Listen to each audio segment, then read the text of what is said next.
Salut! Dans cette vidéo, nous allons récapituler ensemble le chapitre sur les ensembles et les intervalles. Je vais t'expliquer tout ça de A à Z.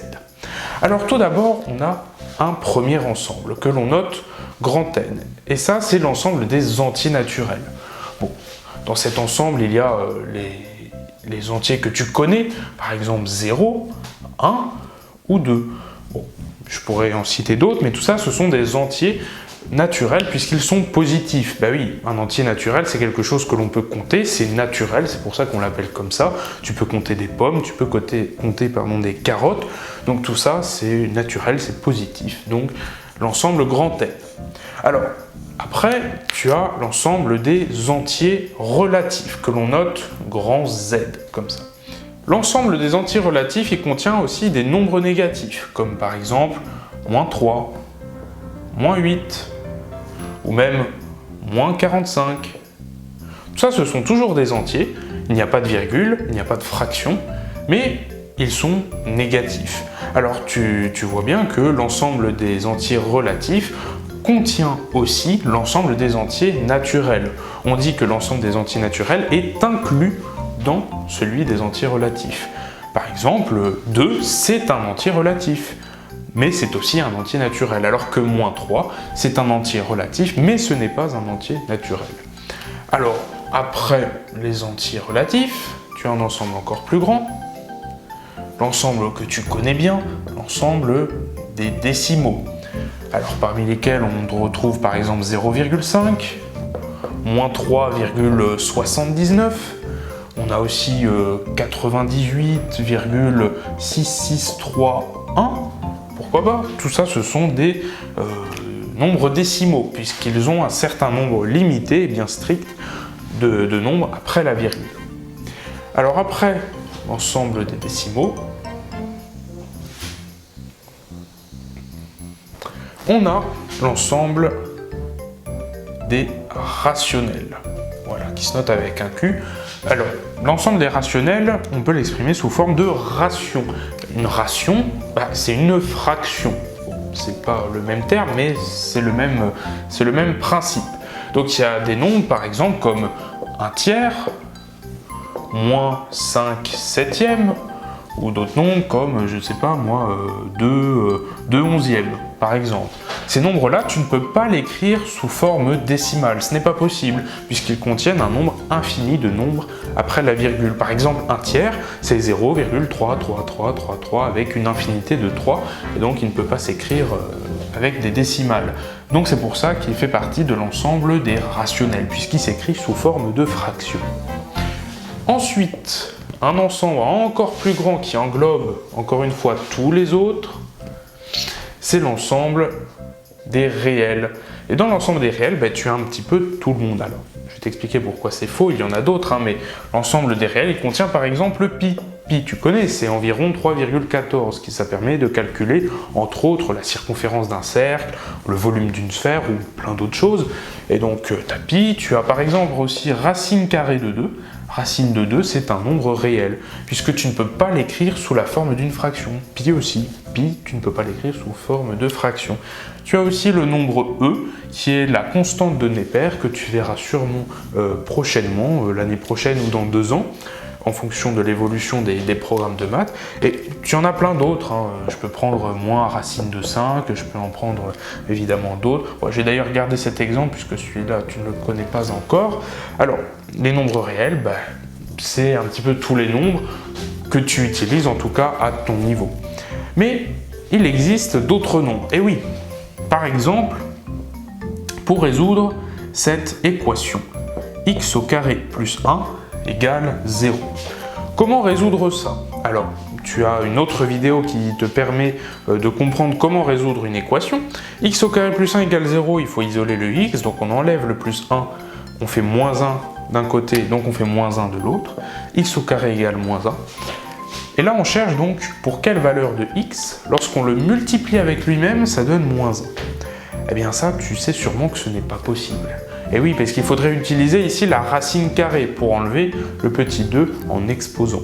Et si on fait la racine carrée de ce côté-ci, il faudrait faire la racine carrée aussi de l'autre côté.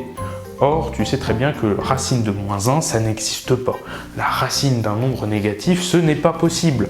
C'est pourquoi on a inventé un autre ensemble de nombres qu'on appelle les nombres complexes, hop, encore plus grands que les nombres réels, grand C, il se note, avec des nombres comme par exemple I. I, c'est un nombre imaginaire. Pareil, tu ne le verras pas cette année, c'est juste pour ta culture personnelle, pour ta culture générale de la science.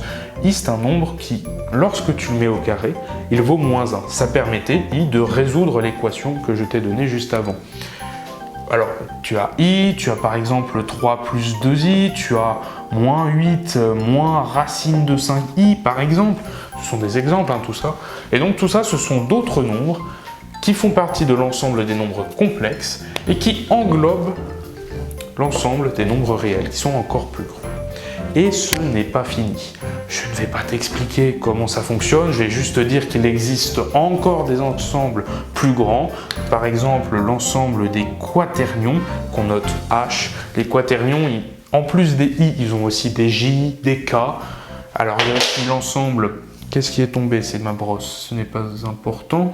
L'ensemble des octonions, eux, ils ont 8 nombres différents. Ils ont des I, J, K, L, M, N, O, P, je crois que ça s'arrête là. Et puis, en plus de ça, tu as l'ensemble des sédénions qui se notent avec un S comme ceci, avec 16 composants, hein, tu auras compris. On peut aller encore plus loin. C'est des noms qui englobent encore plus, qui sont encore plus grands, qui permettent de résoudre d'autres types d'équations. Mais tu ne vois pas ça cette année. C'est encore une fois juste pour ta culture générale. Donc voilà, on vient de récapituler les différents ensembles qui existent. Alors maintenant, nous allons voir les intervalles. Alors ici, je t'ai donné 4 exemples d'intervalles. Je vais t'expliquer la notation. Alors, dans cet intervalle, qu'est-ce qu'il y a à l'intérieur? Eh bien, il y a tous les nombres compris entre A et B. Et A et B, ils appartiennent à cet intervalle. Et oui, ils y sont puisque les crochets, vous voyez qu'ils ont un petit peu les bras ouverts, ils prennent l'intervalle, ils les encerclent. Ils encerclent les valeurs de A et B, ils les prennent, donc ils les contiennent. Donc ça marche. Alors ensuite, cet intervalle-là, il prend aussi tous les nombres compris entre A et B, sauf que cette fois-ci, vous voyez que le crochet de droite, il tourne le dos à B. Il lui dit, non, je te tourne le dos, je ne te prends pas. Donc, il ne prend pas la valeur de B. Il va aller jusqu'à B, mais il ne va pas prendre la valeur strictement de B. Ce n'est pas possible. Donc, ici, il va y avoir que, parmi ces deux lettres, en tout cas, il va y avoir que A. Alors, dans cet intervalle ici, il va y avoir tous les nombres encore entre A et B, sauf que cette fois-ci, vous voyez que le crochet ici, il prend la valeur de B, alors que pour le crochet de gauche, il ne prend pas la valeur de A, puisqu'il tourne le dos à A. Vous voyez bien ici. Et donc, il y aura toutes les valeurs entre A et B, B compris.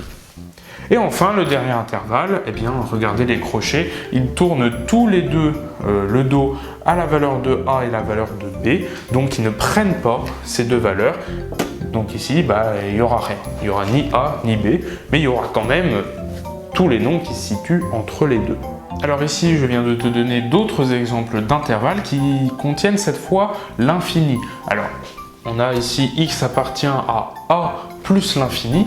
Donc qu'est-ce que ça veut dire? Ça veut dire qu'il va prendre toutes les valeurs qui sont supérieures ou égales à A, puisque x peut aller jusqu'à l'infini positif. Alors tu regardes ici la notation, tu vois que le crochet tourne le dos à l'infini. Alors ça, c'est toujours le cas, hein. Le crochet tournera toujours le dos à l'infini, que ce soit plus l'infini ou moins l'infini, parce qu'en fait on ne peut pas prendre l'infini. L'infini, c'est tellement grand, ou alors au contraire c'est tellement petit que c'est impossible de le prendre. On aura beau chercher dans les valeurs de plus en plus grandes, on ne l'atteindra jamais. Donc il n'est pas possible de prendre dans l'intervalle plus l'infini. C'est pour ça que ça tourne le dos. Alors dans le deuxième exemple, x appartient à moins l'infini A. Ça veut dire que x est inférieur à A. Alors, c'est inférieur et non pas inférieur ou égal, puisque tu vois ici que le crochet tourne le dos à A. Donc, x ne peut pas prendre la valeur de A. Il est donc strictement inférieur à A. Et enfin, le troisième exemple, alors x appartient à moins l'infini plus l'infini. Tu vois que les deux crochets tournent le dos aux infinis. Ça veut dire que x appartient à grand R, à l'ensemble des nombres réels. Bon, si rien n'est précisé dans l'énoncé, évidemment. Si l'énoncé te dit « attention, x est forcément un entier naturel », alors on te le précisera et dans ce cas-là, ici, ça sera faux. Mais si rien n'est précisé, de manière générale, on dit en général que x appartient à grand R. Alors, cette fois-ci, je t'ai donné des équations. Alors, j'ai écrit à chaque fois résoudre dans R, sauf que le but ici, ça ne sera pas de les résoudre, ça sera d'expliquer les notations des ensembles. Alors ici, on a 1 sur x égale 0,5. Déjà, est-ce qu'il n'y a pas un problème lorsque l'on écrit ça, 1 sur x? Déjà, est-ce que x peut prendre vraiment toutes les valeurs dans l'ensemble R? Eh bien non. X ne peut pas prendre par exemple la valeur 0. 1 divisé par 0, ce n'est pas possible. Tu ne peux pas diviser un nombre par 0. Donc, x ne peut pas être égal à 0. Or, 0, il appartient bien à l'ensemble des réels. Donc, on ne peut pas prendre toutes les valeurs dans les réels. Il faut donc marquer qu'on ne peut pas prendre la valeur 0. Alors, pour la valeur spécifique de 0, en général, on note une petite étoile ici. R privé de 0, ça se note R étoile. On aurait pu aussi l'écrire comme ça, R privé avec un slash de 0. Voilà. On peut le noter aussi avec un moins à la barre du slash. Moi, je préfère d'ailleurs cette notation. Ça marche de la même façon, mais bon, pour faire simple, on note comme ça avec une étoile lorsque c'est 0. Alors, ici, on a racine de x égale 4. Où est-ce qu'on va résoudre cette équation? Alors j'ai mis dans R, sauf que est-ce que x peut prendre vraiment toutes les valeurs? Eh bien non, x ne peut pas être négatif, puisque la racine d'un nombre négatif, ça n'existe pas, du moins dans les réels. Racine de moins 1, racine de moins 5, ce n'est pas possible. Donc il faut préciser qu'on ne prend que des valeurs ici positives. Et pour ça, on note avec un petit plus en haut, R+. Voilà, on pourrait mettre aussi avec des intervalles, mais bon, je vais t'expliquer tout ça après. Enfin, ici, on a une troisième équation, 1 sur x au carré moins 9. Est-ce que x peut prendre toutes les valeurs? Eh bien, pour le savoir, déjà, il faut savoir quand est-ce que le dénominateur vaut 0. Bon, c'est assez simple, hein. Si jamais x vaut moins 3, par exemple, moins 3 au carré, ça fait moins 3 fois moins 3, les moins s'éliminent, ça fait 9. 9 moins 9, bah, ça fait 0. Donc moins 3, ce n'est pas une valeur possible. Et 3 au carré, cette fois 3 positif, 3 au carré, ça fait 9. Moins 9, ça fait 0. Bon. Donc x ne peut ni prendre la valeur de moins 3, ni prendre la valeur de 3. Puisque si on fait ça, ça voudrait dire qu'on diviserait par 0. Et diviser par 0, ce n'est pas possible. Donc, il faut préciser qu'on ne prend pas les valeurs ni de moins 3, ni de 3. Et pour ça, on le note soit avec un slash, soit avec un moins. Moi, je préfère la notation du moins. On note privé de moins 3, 3. Alors cette notation un petit peu bizarre avec des accolades, c'est une notation d'ensemble. Bon, tu ne verras pas ça cette année, mais c'est une notation assez banale lorsqu'on voit par exemple les ensembles de solutions. Ça, je pense que tu les as déjà faites, ou tu verras ça peut-être au cours de l'année ou l'année prochaine, en fonction de la classe dans laquelle tu es. Et donc c'est comme ça qu'on le note. On ne prend ni la valeur de moins 3, ni la valeur de 3. Si tu voulais rajouter d'autres éléments que tu ne souhaites pas prendre pour résoudre l'équation, tu rajouterais des points-virgules avec des éléments et l'accolade, tu la mettrais évidemment à la fin. Alors, voici ici d'autres exemples d'intervalles. Alors tu vois ici que j'ai marqué des unions et des intersections. Alors, l'union, c'est le mot « ou ». Tu le verras après pourquoi. Et puis l'intersection, c'est comme si c'était le mot « et ». Alors je vais t'expliquer tout ça. L'objectif, ça sera évidemment de réduire ces intervalles, du moins de les simplifier. Alors, moins l'infini 0 ou, donc union 0 plus l'infini, ça veut dire que la valeur, je vais marquer des x d'ailleurs, x appartient à cet intervalle, c'est-à-dire qu'il va prendre soit une valeur entre moins l'infini et 0, soit une valeur entre 0 et plus l'infini. Alors, tu remarques que les crochets, ils tournent le dos à 0, ça veut dire que x ne peut pas prendre la valeur de 0 dans cet intervalle-là, et x ne peut pas non plus prendre la valeur de 0 dans cet intervalle-là. Ce qui veut dire que lorsqu'on simplifie, je vais le marquer ici, x appartient à moins l'infini, 0 on ne le prend pas, ici on ne le prend pas non plus, plus l'infini, plus l'infini. Donc, comme on ne prend 0 ni à gauche ni à droite, il faut le dire qu'on ne prend pas 0. On pourrait mettre une étoile ici, mais ce n'est pas très beau. On ne fait pas ça en général en maths. En fait, cet intervalle-là, c'est tout simple. C'est l'ensemble réel privé de 0. On prend toutes les valeurs de moins l'infini à plus l'infini, sauf 0. C'est à ça que sert l'union. Ensuite, on va voir l'intersection. Alors, je vais marquer un Y, il faut bien une autre lettre. 0,5 intersection 2, 11. L'intersection, ça veut dire ce que ça veut dire. Ça veut dire que ça sera toutes les valeurs qui seront à la fois dans cet intervalle-là et à la fois dans cet intervalle-ci. Alors, on regarde quelles sont ces valeurs. Eh bien, Y, pardon, j'allais marquer X. Y appartient à 2, 5. Et là, il faut vérifier, lorsqu'on a marqué ça, qu'on n'a oublié aucune valeur. Déjà, 0. Quand on va de 0 à 2, est-ce que 0 à 2, il appartient dans cet intervalle-là? Oui. 0,5, 0,2, 0,2, il est bien compris entre 0 et 5. Par contre, toutes les valeurs entre 0 et 2, est-ce qu'il est compris dans cet intervalle-là? Eh bien non, puisque cet intervalle-ci commence à 2. Donc toutes les valeurs entre 0 et 2 n'appartiennent pas à celui-ci. Donc, pour l'instant, c'est bon. Ensuite, toutes les valeurs entre 2 et 5, est-ce que ça appartient bien aux 2? Alors, entre 2 et 5, on est bien ici, hein, entre 0 et 5, 2 et 5, c'est bien compris là-dedans. Et 2 et 5, est-ce que c'est compris entre 2 et 11? Eh bien oui. Alors, j'ai bien précisé que 2, ce n'est pas une valeur qui peut être prise puisque le crochet tourne le dos. Et 5, il est pris puisque ici, l'intervalle, il prend la valeur de 5. Donc pour l'instant, c'est bon. Et par contre, entre 5 et 11, est-ce qu'on n'a pas oublié des valeurs? 5, il est à l'intérieur, c'est bon. Et jusqu'à 11, en fait, il n'appartient pas ici, puisqu'on sort de l'intervalle de gauche. Oui, à partir de 5,1, on n'est déjà plus dans l'intervalle, même à partir de 5,0001. Et donc, évidemment, on ne prend aucune valeur au-dessus de 5. Bon, il est compris là-dedans, mais comme on veut qu'il soit dans les deux, on ne peut pas prendre les valeurs entre 5 et 11. Donc, il ne nous reste plus que les valeurs entre 2 et 5, je l'ai expliqué. Et donc, cet intervalle-là, c'est le même que celui-ci. Et voilà, je t'ai montré ce que c'était que l'union et l'intersection. Bien, ici, voici d'autres exemples d'ensemble. On a par exemple R-Z, c'est l'ensemble des réels privé de l'ensemble des entiers relatifs. Ça veut dire qu'on peut prendre un nombre réel, mais que ce nombre réel ne peut pas être un entier relatif. Par exemple, pi, ça fonctionne, pi c'est un réel, mais pi ce n'est pas un entier relatif, ce n'est pas un nombre entier, pi. Donc on peut prendre par exemple un tiers ça marche, hein, il est réel, mais il n'est pas entier relatif. Par contre, on ne peut pas prendre 5, 5 c'est un entier relatif. On ne peut pas prendre moins 8 c'est un entier relatif.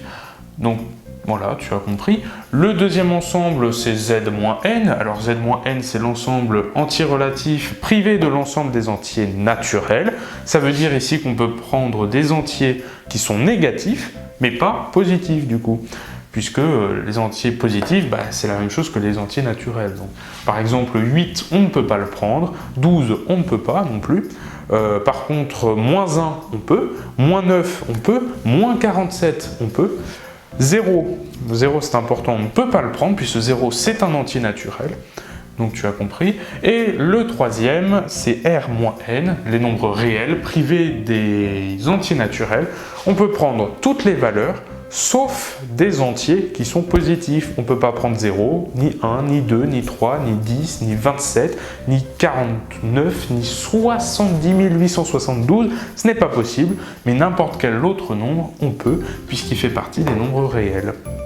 Nous venons donc de récapituler ensemble le chapitre sur les ensembles et les intervalles. J'espère que tu as bien compris ce cours et j'espère que tu auras une bonne note à ton prochain contrôle ou à ton prochain examen.